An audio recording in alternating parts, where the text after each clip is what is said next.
Bonjour à tous, nous sommes lundi 2 juin de l'année 2025. Mesdames et messieurs, merci de prendre le rendez-vous de ce premier numéro de la revue des titres comptant pour ce 6e mois de l'année 2025. Démarrons comme d'habitude par le quotidien Maison d'Abaro, Barnabas Orokuma, reçu sur Canal 3 Bénin au sujet de la présélection des médias en ligne.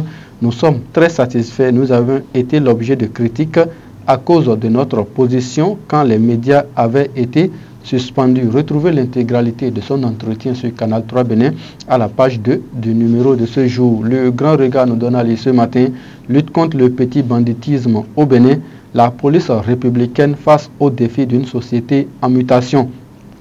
L'anticipation, la clé selon Edouard Adodé. Lancement de la campagne de reboisement dans le département du Borgou. Le préfet Djibril Maman Sissé se fie aux enfants pour la sauvegarde des plans.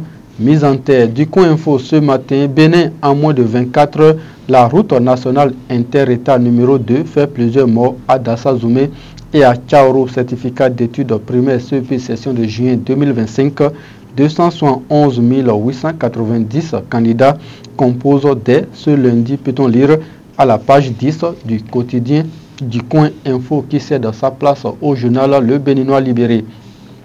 Crise au Bénin-Niger, maintien de la fermeture de la frontière, le Bénin résilient avec des résultats exceptionnels.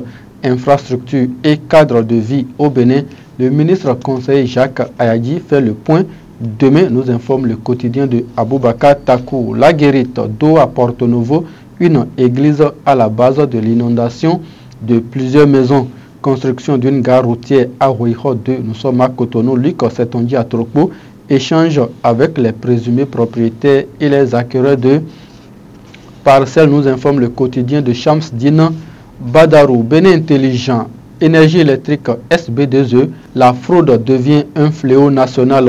Les meuniers, ateliers de soudure, scierie, bar, restaurant en tête des fraudeurs. Dassazoumé, 9 morts et des blessés graves dans un double accident de la route, nous informe le quotidien Bénin intelligent qui cède sa place au journal Le Meilleur. Célébration de la journée nationale de l'arbre, édition 2025. La mairie de Parakou honore l'événement avec 1500 plans mis en terre. Football européen, le Paris Saint-Germain remporte avec brio sa première Ligue des Champions. La boussole ce matin, recrudescence des accidents routiers au Bénin, une série de drames qui interpellent usagers et autorités. En l'espace de quelques jours, des morts et des blessés graves à Dassazoumé, à Tchaoro et à Kakara dans la commune de Ndali. Le potentiel hécatombe routière à l'entrée de Dassazoumé, j'y arrive. Collision frontale, chaos total, 9 morts, 23 blessés. Des véhicules broyés, des vies fauchées, un drame de plus en l'épine dorsale nationale. Examen du CEP session de juin 2025 au Bénin. Plus de 270 000 candidats planchent. Dès ce jour, peut-on lire à la page 2 du quotidien Le Potentiel. Le matinal à présent, fête nationale du coton-culteur, édition 2025. L'AIC célèbre les meilleurs producteurs. Plus de 300 millions de francs CFA distribués, précise le quotidien Le Matinal. Rappelé de Niamey pour consultation, Gildas à Goncan, finalement limogé. Fraternité, fête nationale du coton-culteur, édition 2025. Gounou Tamou, meilleur coton-culteur, reçoit une 4x4 Toyota. Tension diplomatique et fermeture de frontières. Le Bénin appelle à la raison face à l'inflexibilité du Niger, peut-on lire à la page 2 du quotidien de Ménotin qui cède sa place au journal La Nation. Double accident à Dassazoumé, 9 morts, plus de 20 blessés signalés, nous informe le quotidien du service public.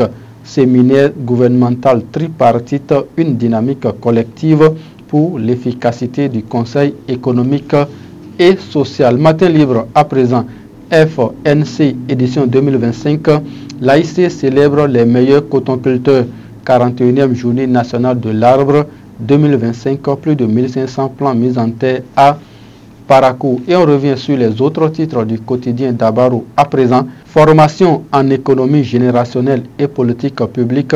Le consortium de recherche en économie générationnelle certifie des auditeurs de Guinée, peut-on lire à la page 2. Passation de charge à la commission linguistique Batonou, le président Toussaint Séké s'engage pour une gouvernance concertée, peut-on lire à la page 5 du journal Dabaro. Merci de nous avoir suivis. C'est la fin de la revue des titres de ce matin. Merci à toutes les équipes de préparation, de livraison et de réalisation, notamment Fawziat Dao. Retrouvez un autre numéro de la revue des titres sur Dabaro TV demain matin. D'ici là, portez-vous bien. Agréable journée à chacun et à tous.